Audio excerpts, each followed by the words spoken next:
24 दिसंबर 1999 सर्दियों की एक शांत शाम नेपाल के काठमांडू एयरपोर्ट से इंडियन एयरलाइंस की फ्लाइट आईसी 814 दिल्ली के लिए उड़ान भरती है।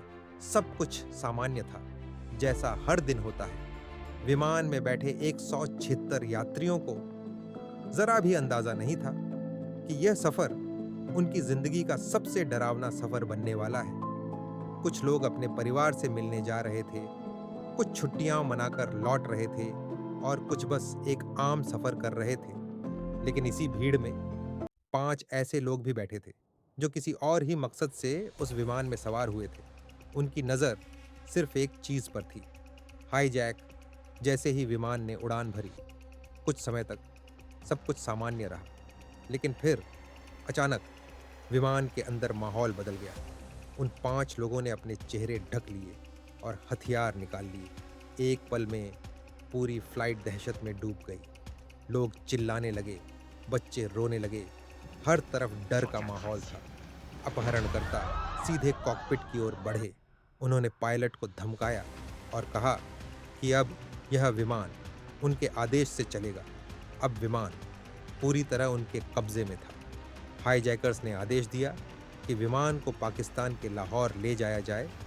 भारत ने शुरुआत में अनुमति देने से इनकार कर दिया, लेकिन विमान में ईंधन तेजी से खत्म हो रहा था। स्थिति हर मिनट और गंभीर होती जा रही थी। आखिरकार मजबूरी में लाहौर में आपातकालीन लैंडिंग की अनुमति दी गई। विमान रनवे पर उतरा, लेकिन तनाव अब भी खत्म नहीं हुआ था। कुछ समय बाद विमान ने फिर उड़ान भरी। इस बार यह दुबई पहुंचा। दुबई में कुछ यात्रियों को रिहा किया गया। उनके चेहरों पर राहत साफ दिख रही थी, लेकिन बाकी यात्रियों का डर अब भी खत्म नहीं हुआ था। और फिर कहानी का सबसे खतरनाक हिस्सा शुरू हुआ। विमान अफगानिस्तान के कंधार पहुंचा। उस समय कंधार तालिबान के नियंत्रण में था। जैसे ही विमान वहां उतरा, तालिबान के हथियारबंद लड़ाकों ने विमान को चारों तरफ से घेर लिया। अब यह सिर्फ एक हाईजैक नहीं था, ये एक अंतर्राष्ट्रीय संकट बन चुका था। अगले 7 दिन यात्रियों के लिए किसी बुरे सपने से कम नहीं थे। विमान के अंदर भूख, डर और अनिश्चितता का माहौल था। हर पल, हर सेकंड लोग यही सोच रहे थे कि शायद यह उनका आखिरी दिन हो। कुछ लोग प्रार्थना कर रहे थे, कुछ चुपचाप बैठे थे और कुछ अपने परिवार को याद करके रो रहे थे। भारत में हालात और भी भावुक थे।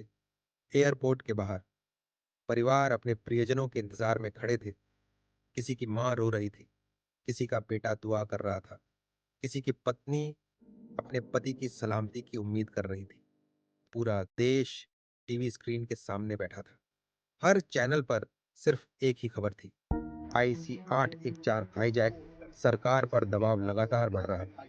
हर तरफ से सवाल उठ रहे थे, क्या किया जाए, कैसे किया जाए। इसी बीच हाईजैकर्स ने अपनी मांग रखी। उन्होंने कहा, अगर यात्रियों को जिंदा देखना है तो भारत को 3 खतरनाक आतंकवादियों को रिहा करना होगा। यह भारत सरकार के लिए सबसे कठिन फैसलों में से एक था। एक तरफ 176 लोगों की जान थी और दूसरी तरफ देश की सुरक्षा। अगर आतंकवादियों को छोड़ दिया जाता तो भविष्य में और हमलों का खतरा बढ़ सकता था। लेकिन अगर उनकी मांग ठुकरा दी जाती तो विमान में मौजूद सभी लोगों की जान खतरे में पड़ सकती थी। सरकार के अंदर लगातार बैठकें हो रही थीं। हर निर्णय को बहुत सोच समझकर लिया जा रहा था। समय तेजी से निकल रहा था और दबाव हर पल बढ़ता जा रहा था। आखिरकार एक फैसला लिया गया। भारत ने हाईजैकर्स की मांग मान ली। 31 दिसंबर 1999, 7 दिनों के लंबे और दर्दनाक इंतजार के बाद यह संकट खत्म हुआ। सभी यात्रियों को रिहा कर दिया गया। जब लोग अपने परिवारों से मिले तो वह पल बेहद भावुक था। आंखों में आंसू थे, लेकिन दिल में राहत भी थी। लेकिन इस फैसले की एक बड़ी कीमत चुकानी पड़ी। भारत को 3 खतरनाक आतंकवादियों को रिहा करना पड़ा। यह फैसला आज भी चर्चा का विषय है। कई लोग मानते हैं कि यह सही था क्योंकि इससे लोगों की जान बच गई, जबकि कुछ लोग कहते हैं कि इससे आतंकवाद को बढ़ावा मिला। आज इतने सालों बाद भी ये घटना हमें एक सवाल छोड़ जाती है। क्या उस समय लिया गया फैसला सही था या फिर कोई और रास्ता निकाला जा सकता था? आप क्या सोचते हैं? अगर आप उस समय होते तो क्या फैसला लेते? कमेंट में ज़रूर बताइए और ऐसी ही सच्ची और दिल दहला देने वाली कहानियों के लिए चैनल को सब्सक्राइब करना मत भूलिए।